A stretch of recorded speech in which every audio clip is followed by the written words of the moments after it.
नमस्कार. माझ्या यूट्यूब चॅनलमध्ये आपल्या सर्वांचे मनापासून स्वागत आहे. 54,000 रुपये किमान वेतन, 60% वार्षिक वाढ, पेन्शन वाढीचाही प्रस्ताव. केंद्रीय कर्मचाऱ्यांच्या मागण्या 8व्या वेतन आयोगाकडे मांडणार. मसुदा समितीची बैठक सुरू. जाणून घेऊयात सविस्तर माहिती. त्यापूर्वी चॅनलला नवीन असाल तर लाईक करायला विसरू नका, सबस्क्राईब करायला विसरू नका, नवीन अपडेट्ससाठी बेल आयकनला प्रेस करायला विसरू नका आणि माहिती आवडल्यास आपल्या सहकारी मित्रांना शेअर करायला देखील विसरू नका. केंद्रीय कर्मचाऱ्यांच्या 8व्या वेतन आयोगासाठी नॅशनल कौन्सिल अंतर्गत मसुदा समितीची आठवडाभर चालणारी बैठक दिल्लीत सुरू झाली आहे.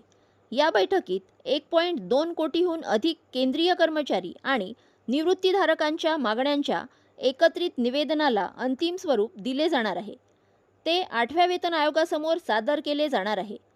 कर्मचाऱ्यांना 54,000 रुपये किमान वेतन, 60% वार्षिक वाढ, जुनी पेन्शन योजना पुन्हा सुरू करा आदी मागण्या आयोगाकडे करण्यात येणार आहेत. आयोगाशी औपचारिक चर्चा सुरू होण्यापूर्वी कर्मचारी संघटनांना सर्व मागण्यांचा एकसंघ मसुदा तयार करायचा आहे. मात्र आयोगाच्या टर्म्स ऑफ रेफरन्समध्ये काही महत्त्वाच्या मागण्यांचा उल्लेख नसल्याने कर्मचारी संघटनांमध्ये नाराजी आहे.